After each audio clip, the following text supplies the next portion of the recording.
Assalamualaikum warahmatullahi wabarakatuh. Bunda cantik seluruh dunia, sehat dan bahagia selalu.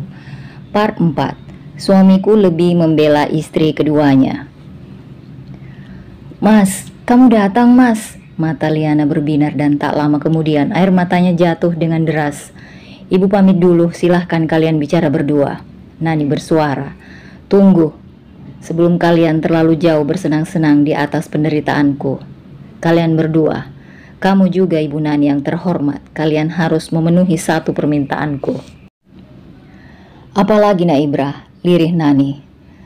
Pasang muka mengiba akan tetapi tidak selaras dengan batinnya. Tidak perlu berpura-pura bersedih Bu, saya tidak akan iba melihatnya. Mas, kamu mau minta apa lagi? Kata ibu, kamu cuma minta uang belanja dariku 10 juta setiap bulannya. Oh itu jelas bukan cuma. Kamu pikir uang 10 juta itu sebanding dengan perlakuan ibu kamu yang merampas mobil saya waktu itu? Kamu pikir perlakuan ibu kamu ketika saya ditindak di rumah sakit kala itu punya rasa iba? Jelas tidak bukan? Satu lagi, kamu jangan pura-pura tidak ingat. Kamu kemana saat aku minta tolong? Tak ada sahutan dari Liana ataupun Bu Nani. Keduanya bungkam, tapi gelisah. Tidak perlu pasang wajah tegang, syaratnya tidak sulit kok. Pertama, kembalikan mobilku dan bayar lunas cicilannya. Mobilnya dicuri sama yang ibu ajak kerjasama buat merampas kamu Nak Ibrah. Kening Ibrah mengkerut, sedangkan Liana hanya menatap ibunya. Cukup aneh, tapi tidak masalah bagi saya, berarti kalian harus bayar lunas mobil itu. Saya tidak mau melaporkan atas nama kendaraan hilang, paham? Kalau itu ibu bisa sanggupi Nak Ibrah. Kali ini Ibu Nani cukup percaya diri. Eits, jangan senang dulu Bu, saya tahu Anda akan mengusahakan kalau soal uang. Memangnya syarat apa lagi Nak Ibrah? Mas, kamu mau memeras aku dan ibu? Kamu tega Mas. Liana, sekarang kamu sudah bisa bilang tega. Kemarin-kemarin kemana aja saat kamu berhasil merobohkan rumah tanggaku? Mas, kita menikah atas suka sama suka. Kamu tidak bisa menyalahkan aku 100%. Kalau memang kamu tidak suka, bisa saja dong kamu menolak rayuan aku. Sudahlah Mas, lupakan yang terjadi. Yang lalu memang seperti itu jalannya. Apalagi yang mesti kita sesali. Sekarang aku mau kamu, kita dan calon anak kita menata hidup yang lebih baik Mas. Liana benar Nak Ibrah. Yang kemarin itu takdir. Mau dirubah seperti apapun juga tidak akan bisa.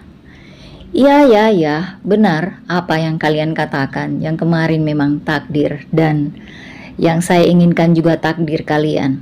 Sudah, tidak perlu membantah dan sok mengajari saya. Atau ibu mau dipenjara dan kamu mau anak yang kamu kandung tidak dapat kasih sayang dariku. Liana menghela nafas berat. Baik Mas, demi anak ini aku akan lakukan apapun yang kamu minta. Apapun.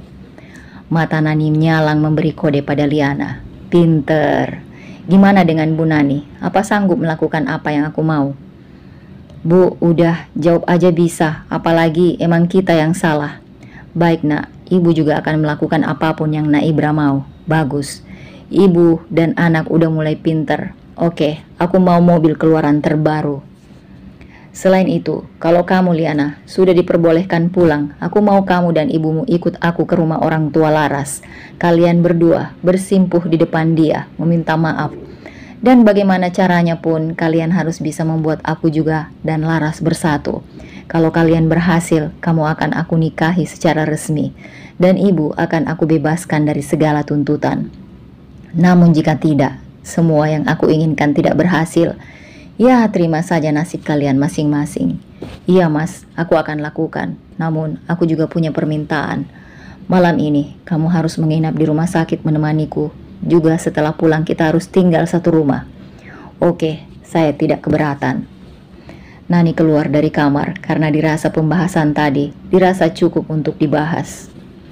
Jelas tidak begitu berat baginya. Uang, dia punya mesin uang, kapanpun bisa diambil. Syahrial jelas akan selalu memberinya uang. Ancaman yang paling ditakutkan lelaki berkulit putih itu jelas menjadi senjata bagi Nani. Urusan penjara bisa nanti dia pikirkan. Yang jelas malam ini dia terbebas dari ruangan yang membuatnya suntuk. Mas, aku mau... Kamu diam saja Li. Aku lagi tidak mau mendengar suaramu, potong Ibra tiba-tiba, yang tengah asik bermain judi online. Tapi mas, kamu bisa diam tidak? Berisik, bentakan Ibra membuat Liana akhirnya bungkam. Padahal aku cuma mau minta maaf mas atas apa yang aku perbuat dulu. Meski satu sisi aku tidak sepenuhnya salah, kali ini hanya dalam hati bisa dia ungkapkan. Malam kian larut, dingin semakin menusuk di kalbu. Liana terjaga karena ingin buang air kecil. Di sisir pandangan sebelum bangkit, tampak Ibra masih asik memainkan gadgetnya sembari berselonjoran di sofa. Kamu belum tidur mas? Tak ada sahutan. Mas, bisa temanin aku ke kamar mandi? Meski tak digubris pertanyaan awal, Liana tidak putus asa. Pergi aja sendiri, kamu pikir aku babumu? Tidak usah sok manja. Harusnya Laras yang aku temani, bukan perempuan licik seperti kamu. Jangan kamu pikir aku di sini bakalan mau nurutin semua keinginanmu. Tidak akan. Iya mas, cukup. Laras memiringkan tubuhnya ke kanan, lalu bangkit. Agak gamang, tapi dia kuatkan diri, berharap tidak ada flek yang keluar. Sementara itu di tempat lain, jadi siapa penerima uang itu, Pak? Selingkuhanmu? Tanya Yati dengan penuh penekanan. Yati tak sengaja menemukan bukti print buku rekening pribadi milik Syahrial. Saat itu dia tengah merapikan meja di ruang kerja Syahrial. Di rumah, Syahrial memang punya ruang kerja. Tak ingin menebak-nebak terlalu jauh, dia menelpon Syahrial dan menyuruh suaminya itu pulang untuk menjelaskan semuanya. Bukan mah, bukan siapa-siapa. Dia single parent, 4 anak, dia pemulung dekat kereta api seberang sana. Jujur saja Pak, semakin kamu berkilah dan berbohong, posisimu akan semakin terancam, ancam Yati. Mah, Syahrial bangkit, lalu bertekuk lutut di depan Yati yang duduk di sofa single. Apa salahku mas? Aku yakin dia bukan pemulung, pasti perempuan simpananmu kan? Mah, Papa bisa jelaskan semuanya. Jelaskan apa lagi, Pak? Kamu mau menjelaskan karena kebusukanmu sudah aku ketahui kan? Coba kalau tidak, mana mungkin kamu akan mau menjelaskan? Sudah lama aku ingin menjelaskannya, Mah. Cuma aku pikir semua akan aman. Siapa dia? Dia Nani, perempuan yang tak sengaja Papa tiduri saat mabuk malam itu, 30 tahun silam. Sekujur tubuh Yati bergetar hebat, bibirnya pun tak mampu berucap. Syahrial kemudian menggenggam kedua tangan Yati yang mengeluarkan keringat dingin. Maaf mah, itu semua tidak sengaja. Apa kalian menikah? Syahrial mengangguk. Aku sempat menikahinya karena dia hamil. Berapa tahun kalian berstatus suami istri? Hanya 10 tahun. 10 tahun? Aku tidak percaya mas. Iya mah, aku hanya menikahinya selama 10 tahun saja. Maaf mah. Maafkan sikapku. Biarkan aku sendiri mas. Yati menyentak tangannya dan bertolak ke kamar. Tak lupa dia mengunci pintu. Tapi mah, lepaskan, atau tidak semua akan memburuk. Di kamar, Yati menangis sejadi-jadinya. Penuturan Syahrial sama sekali tak dia sangka. Setahu Yati, Syahrial bukan lelaki pemabuk. Terlebih Yati cukup percaya pada sosok lelaki berbadan itu. Karena Syahrial adalah sosok suami sempurna di matanya. Bahkan kabar miring yang sering dia dengar sama sekali tidak pernah dia gubris. Tidak lama kemudian, ponsel Syahrial berulang kali berdering dari nomor yang tidak ada dalam daftar kontaknya. Halo? Halo, dengan Bapak Syahrial? Ya, saya sendiri, ini siapa? Pak, saya dari pihak rumah sakit mengabarkan bahwa istri dan anak juga menantu Anda mengalami kecelakaan. Kondisinya cukup parah. Anak Anda banyak mengeluarkan darah setelah keguguran. Saya harap Anda segera ke rumah sakit untuk mendonorkan darah. Saya tidak percaya, bisa jadi ini hanya tipuan belaka. Saya akan mengirimkan fotonya, ucap seorang perawat di seberang sana. Syahrial tampak mengusap wajah kasar setelah melihat foto yang masuk ke ponselnya. Pergilah mas, jika memang keberadaanmu dibutuhkan. Tiba-tiba Yati menghampiri Syahrial yang kalut. Dia mendengar semua percakapan yang di loudspeaker Syahrial karena malas menaruh ke telinganya. Tapi mah, pergilah mas, aku tidak mau menjadi alasan untuk menghalang antara kamu dengan mereka. Mungkin mereka benar-benar membutuhkan kamu saat ini. Apalagi anak perempuanmu mengalami pendarahan akibat keguguran. Kamu yakin? Yati mengangguk yakin sembari menahan air matanya. Jangan sampai luruh lagi. Namun matanya yang sembab cukup membuktikan bahwa dia sudah menangis sejadi-jadinya. Yati memutuskan beranjak dari kamarnya setelah mendengar dering ponsel Sahrial berulang kali. Yati memutuskan beranjak dari kamarnya setelah mendengar dering ponsel Sahrial berulang kali. Sahrial mengecup kening Yati sebelum akhirnya pergi ke rumah sakit yang sudah diberitahu sang perawat melalui pesan. Aku masih ragu atas pengakuanmu tadi, Mas. Apa memang itu terjadi tanpa sengaja? Atau kamu sengaja menikahi perempuan itu karena menginginkan anak perempuan yang tak pernah bisa kamu dapatkan dari rahimku? Gumam Yati sembari menatap kepergian suaminya. Derai air mata tak kunjung bisa diajak kompromi. Lepas pintu tertutup rapat, bulir bening itu mengucur dengan derasnya. Nya, lebih baik Nyonya istirahat di kamar. Saya buatkan teh hangat ya. Bi Surti datang menghampiri Yati berdiri terpaku di ruang tamu. Kondisi rumah memang lengang. Brian dan Dennis sedang ada pekerjaan di luar kota. Jika kedua anak lelaki Yati mengetahui hal ini, jelas mereka akan sangat marah pada papanya. Ponsel Bu Wera kembali berdering. Siapa, Bu? Nomor yang tadi? Tidak, Ras, beda. Biarkan sajalah. Angkat saja, Bu, mungkin penting, usul Laras kemudian. Gimana kalau mereka? Angkat sajalah, Bu, siapa tahu bukan. Halo? Apa ini dengan Ibu Wera? Kami dari pihak rumah sakit mau mengabarkan jika saudara Ibra, Ibu Nani juga saudari Liana mengalami kecelakaan, Bu. Kami meminta agar ibu datang ke rumah sakit. Halo Bu, halo, apakah masih di sana? Bukannya merespon, Wera malah mematikan sambungan tersebut. Dan tak lama, sebuah pesan pun masuk ke ponselnya. Sang perawat itu mengirimkan pesan yang berisikan alamat rumah sakit yang katanya tempat Ibra, Nani, dan juga Liana dirawat. Apa katanya, Bu? Mereka kecelakaan, kata yang menelpon tadi. Mereka siapa, Bu? Mantan suamimu, tantemu, juga sepupumu. Oh, kamu kenapa tidak terkejut, Ras? Ini bukan pertama kali aku mendengar alasan kecelakaan, Bu.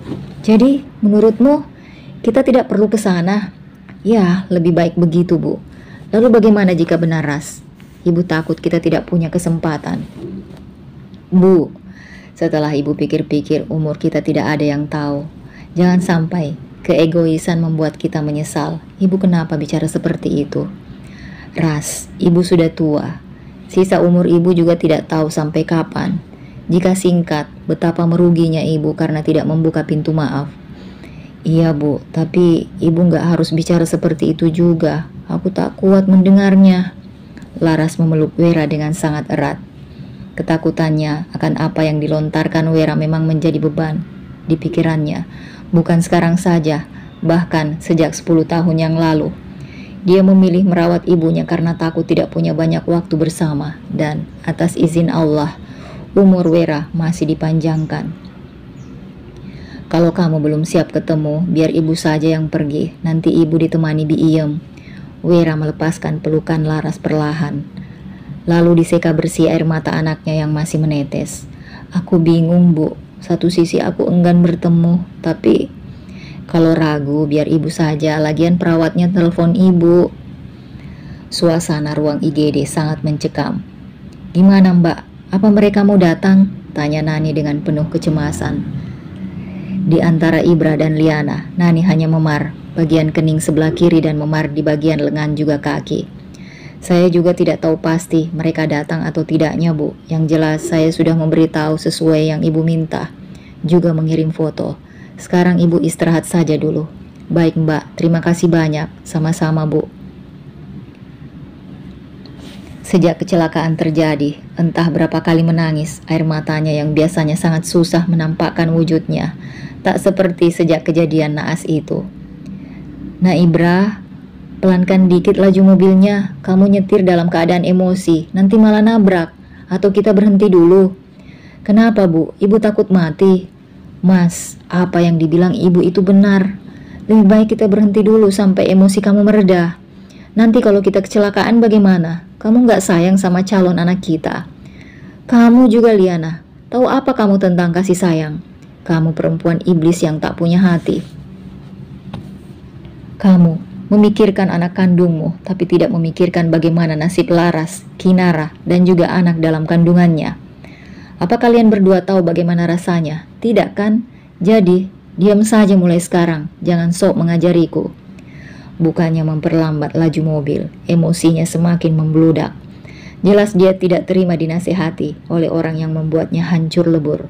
Laju mobil kencang, menyalip sana-sini, dan duar! Mobil menabrak trotoar, membanting ke kiri menabrak mobil yang ada di depannya lagi. Kecelakaan beruntun terjadi. Jalan yang lintas semua jenis kendaraan melewati jalur ini dan masih terbilang untung. Korban dari 3 mobil selain mobil yang ditumpangi Ibra, Liana juga Nani. Mereka hanya mengalami luka-luka. Mbak, gimana ini? Ibu Liana banyak mengeluarkan darah. Kita harus segera mendapatkan pendonornya, seru seorang perawat. Nani semakin panik. Bu, apa bapaknya masih lamakah? Kita butuh cepat buat donor. Boleh saya telepon lagi? Silahkan Mbak. Telepon lagi ya Mbak. Siap. Halo Pak Sahrial, kalau boleh tahu sudah sampai di mana Pak? Saya masih di jalan Mbak. Kenapa memangnya? Ibu Liana butuh donor darah Pak. Berdasarkan info dari Bu Nani tadi, Anda adalah ayah biologisnya. Jadi kami berharap Anda bisa mendonorkan darah untuk putri Anda. Memangnya tidak ada stok darah di PMI Mbak? Saya sudah tua, mana mungkin bisa mendonorkan darah. Stok rumah sakit juga PMI sedang habis Pak. Apa ada anggota keluarga lain yang bisa mendonorkan darah? Saya tidak tahu pasti, coba cari juga ke rumah sakit terdekat lainnya. Pasti Pak. Syahrial semakin panik. Selain memikirkan nasib putrinya dan Nani, pikiran Syahrial lebih dominan akan Yati. Semuanya terbongkar saat dia menganggapnya akan baik-baik saja. Aku lega kamu datang Mas. Aku pikir kamu tidak bisa kesini karena takut ketahuan Mbak Yati. Harusnya kamu berterima kasih padaku. Kalau bukan karena aku, Mas Syahrial tidak akan menemuimu dan anak kalian. Nani seketika terkejut saat Yati tiba-tiba muncul di balik tirai samping kanannya. Mbak, matanya menyalang sempurna, kaget tak menyangka dengan apa yang dia lihat. Susah payah ingin bersandar, akan tetapi tubuhnya yang terasa begitu remuk tak mampu membuatnya duduk. Kenapa? Kaget? Kamu tahu apa artinya sepandai-pandainya tupai melompat? Jelas tahu pasti. Karena kalau tidak, ketakutan itu tidak akan pernah terucap di bibirmu. Mbak, saya mau minta maaf sekarang. Ujung bibir Yati menyungging. Nani mengangguk. Saya tahu apa yang saya lakukan ini salah dan urusan maaf itu belakangan. Anak 2 tahun, kalau salah juga bilang maaf. Namun kamu dan anak kecil 2 tahun tidak sama, meski sama-sama mengucapkan kata maaf. Mbak silahkan caci maki saya Mbak, saya terima. Memang saya yang salah. Caci maki? Memang kamu pikir saya perempuan seperti apa? Jelas itu tidak ada untungnya buat saya. Memangnya dengan saya sepuas hati mencaci maki kamu, semuanya akan kembali seperti semula. Iya. Nani menggelengkan kepalanya. Mbak, beri maaf untuk perbuatan saya ini. Mungkin ini teguran dari Allah. Bukan urusan saya teguran seperti apa yang Allah berikan. Yang jelas, saya hanya ingin kamu menjawab jujur setiap pertanyaan yang saya ajukan. Ingat, apa dengan saya menjawab dengan jujur, pintu maaf akan terbuka Mbak. Yati menggelengkan kepalanya sembari tersenyum kecut. Saya ingin kamu menceritakan awal mula bertemu hingga kalian menikah. Jelaskan intinya saja. Nani menghela nafas berat. Malam itu memang malam yang paling berat bagi Syahrial. Dia bersama rekannya yang bosan dengan pergelutan pekerjaan memutuskan pergi ke salah satu diskotik. Nani yang juga berada di sana seketika muncul niat buruknya menggoda Syahrial yang sudah mabuk. Pakaian serba minim, bodinya yang bagus, dan rayuannya yang memukau membuat Syahrial yang sudah mabuk tak bisa berbuat apa-apa. Tidak masalah aku jadi yang kedua, yang jelas dia lelaki kaya, ujar Nani setelah menyuguhkan perlakuan haram itu pada Syahrial. Niat buruknya terlintas begitu saja, situasi dan kondisi yang mendukung. Kenapa harus dengan suami saya?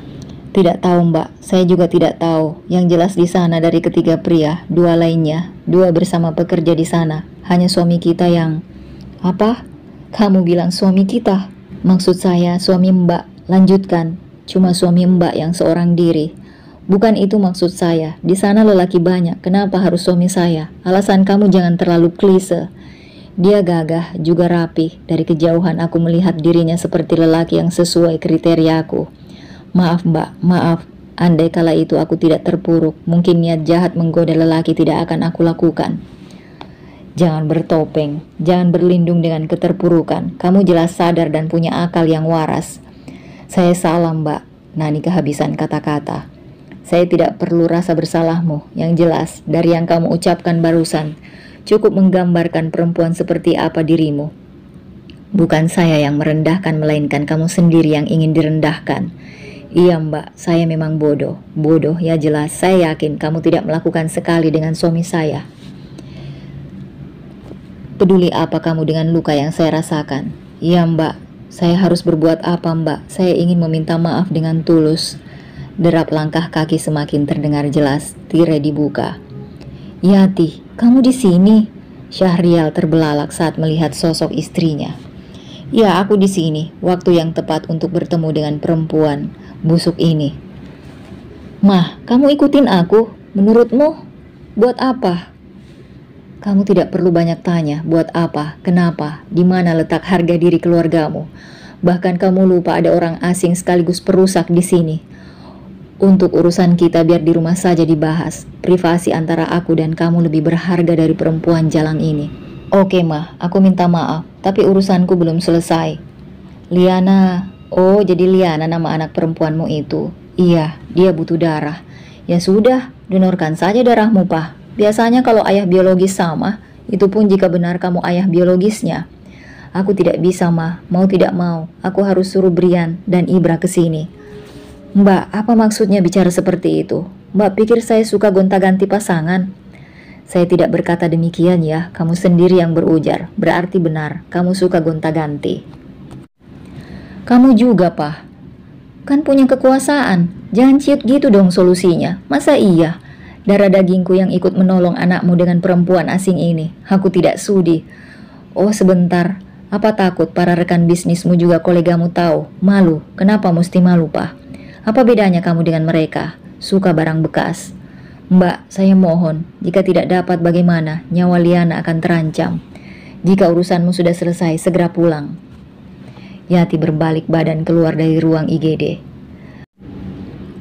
Aku benar-benar tidak menyangka Papa berbuat hal yang paling memalukan itu.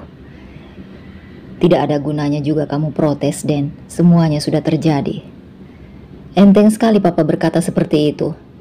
Aku tahu, semuanya sudah terjadi. Sekarang, aku jadi tahu betapa egoisnya Papa selama ini. Aku pikir Mama yang beruntung dapetin laki-laki gigih seperti Papa. Nyatanya sebaliknya.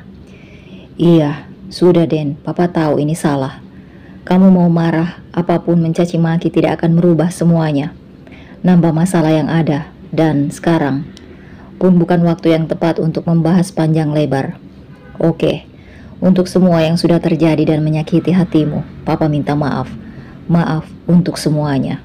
Aku tidak menyangka sedara dengan perempuan pengambil suami orang. Dan parahnya, aku merupakan darah daging pengkhianat. Dennis, sebuah tamparan mendarat di pipi Dennis. Papa pikir tamparan ini akan merubah pikiranku tentang Papa. Tidak sama sekali. Berani kamu kurang ajar sama Papa. Ini hasil yang harus Papa tuai. Dennis berlalu, kilat mata Syahrial cukup memberi isyarat bahwa dia tidak terima direndahkan seperti itu. Akhirnya, Brian membuat perjanjian setelah melihat kondisi Liana semalam. Dan Brian langsung mengajak papanya pulang ke rumah. Meski Syahrial dan Yati tidak tidur sekamar, setidaknya Brian bisa menjawab kegundahan hati-hati yang tak terucap padanya. Sebentar lagi darahku akan mengalir di tubuhmu. Namun, semenjak itu juga, kamu dan ibumu tidak ada urusan lagi dengan papaku. Jika kamu butuh, hubungi saja aku dan jangan sampai berbuat apa yang tidak aku suka. Karena setelah ini, aku tidak akan berkompromi lagi. Kalian tahu, ada hati yang lebih penting aku jaga ketimbang perasaan kalian berdua, ancam Brian setelah selesai mendonorkan darahnya. Liana yang sudah siuman pun merasa ketakutan melihat juga mendengar apa yang diucapkan Brian. Brian, ibu minta maaf, sama sekali tak bermaksud. Saya permisi. Brian sama sekali tidak menggubris perkataan maaf Nani. Menurutnya saat ini kata maaf itu tidaklah berarti. Ini semua salah ibu. Hidupku hancur, kakiku cacat, wajahku cacat, aku keguguran. Puas bu, erang Liana selepas Brian pergi. Air mata yang deras membasahi pipinya tidak akan mengembalikan semua seperti sedia kala. Liana siuman pukul 2 dini hari kemarin, 2 jam setelah Laras pulang ke rumah. Saat tersadar, kaki Liana tidak bisa digerakkan sama sekali. Memang bagian kaki kanan banyak lecet, terutama bagian lutut. Namun karena Liana pingsan, dokter juga belum mengetahui apakah kakinya bisa digerakkan atau tidak. Dan ternyata, kursi roda akan menemani hari-harinya. Li, ibu minta maaf. Pergi bu, pergi. Bagaimana rasanya nak Liana? Sakit. Tangisan Liana terhenti. Dia menoleh ke sumber suara. Kenapa menangis? Menyesal atau masih pura-pura? Bu, aku minta maaf. Liana berusaha meraih tangan Bu Yani, tapi sayang dia memilih menjauhkan posisi berdirinya. Soal minta maaf itu hal yang paling gampang Liana. Sakit yang kamu rasakan sekarang tidak akan pernah sebanding dengan apa yang dirasakan Laras. Kinara juga anak dalam kandungannya, dan tidak sebanding dengan perih yang aku rasakan sebagai ibu. Kamu pikir saya dulunya begitu saja membesarkan Ibrah. Kamu pikir Ibrah dengan entengnya melewati hidup, dan sejak kehadiranmu, hidupnya perlahan hancur. Saya tidak tahu kenapa kamu dan ibumu bahagia membuat orang lain menderita. Tapi aku sekarang sudah cacat, Bu. Salah satu kakiku tidak berfungsi lagi dengan baik, dan aku akan duduk di kursi roda sepanjang hari. Bu Yani mencebik, itu tetap belum sebanding. Bu, Kak Laras nggak cacat sepertiku. Dia masih cantik, bisa beraktivitas seperti biasa. Iya, fisiknya sehat. Kamu pikir batinnya nggak tersiksa? Batinku juga tersiksa, Bu. Udahlah, ini takdir kita. Gimanapun aku ini menantu ibu, sedangkan Kak Laras sekarang hanya mantan menantu. Harusnya ibu lebih prihatin dan peduli sama aku, bukan Kak Laras. Air mata Liana yang sempat terhenti kini mengalir lagi. Apa yang kamu alami sekarang adalah apa yang kamu tabur dari 5 tahun kemarin, Liana. Dan ini baru awal, bukan akhir. Dan sikap saya, jangan sekali-kali kamu atur. Sikap saya hari ini adalah hasil dari kesakitan yang kamu goreskan dari 5 tahun yang lalu. Bu Yani pergi begitu saja, sama sekali tidak dia pedulikan sakit yang dirasakan Liana. Pikirannya masih berkecamuk sampai detik ini. Ibrah masih belum juga terjaga. Di ruang ICU, dia terbujur kaku dengan beberapa alat yang terpasang di bagian dadanya.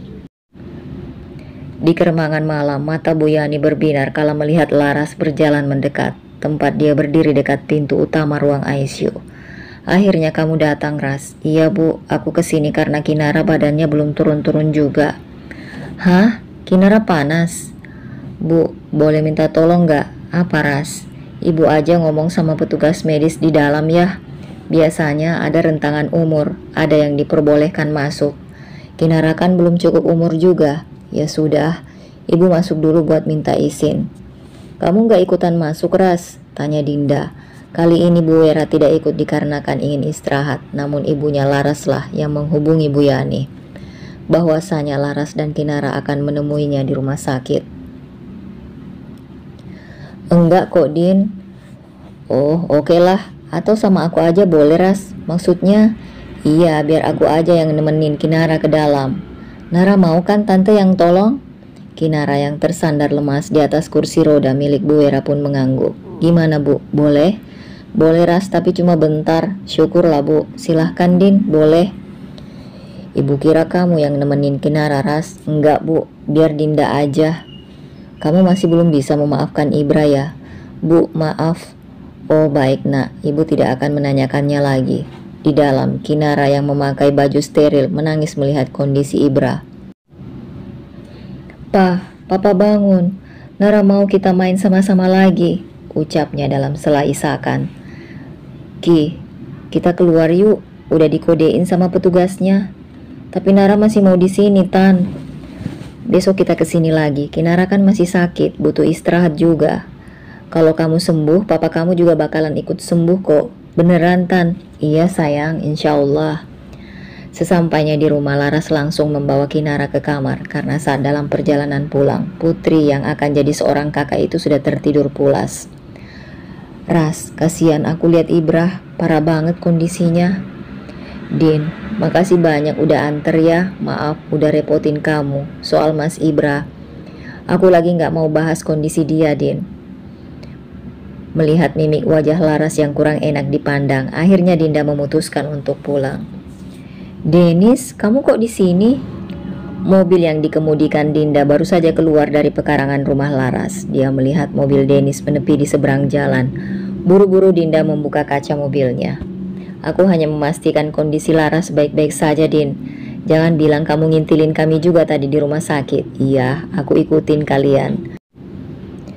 Tapi aku takut kehilangan Laras untuk kesekian kalinya, Din.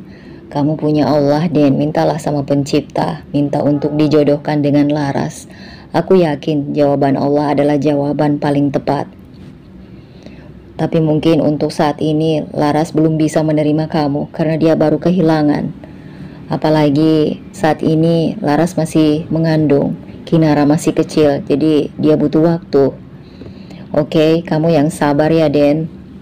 Sementara di dalam kamar, air mata Laras mengalir dengan derasnya. Aku prihatin kok dengan kondisi kamu, Mas. Setiap sholat, aku berdoa kok agar Allah memberimu kesembuhan. Maaf kalau aku tidak pernah membesukmu secara langsung. Maaf, aku hanya sampai di luar saja. Bukan tak ingin mengetahui kondisimu, Mas, namun aku takut hati ini terlalu iba. Aku takut rasaku yang dulu kembali. Laras semakin menyeka air matanya. Semakin deras juga bulir bening itu mengalir. Kali ini memang tidak masalah logika, melainkan soal hati. Hati manusia memang tidak bersifat mutlak. Berulang kali Laras mengusap perutnya. Anak yang kukandung sekarang jenis kelaminnya sesuai yang pernah kamu minta dulu, Mas. Dia laki-laki. Akan aku sematkan nama sesuai nama yang pernah kamu sebutkan dulu. Bukan bentuk cinta. Mungkin cara ini aku menghargaimu. Bukan sebagai orang yang kucinta, melainkan karena kamu ayah dari anak yang aku kandung. Sendunya malam turut mendukung atas apa yang dirasakan Laras. Terima kasih sudah setia di channel ini, Bunda Cantik. Sampai ketemu di kisah lainnya.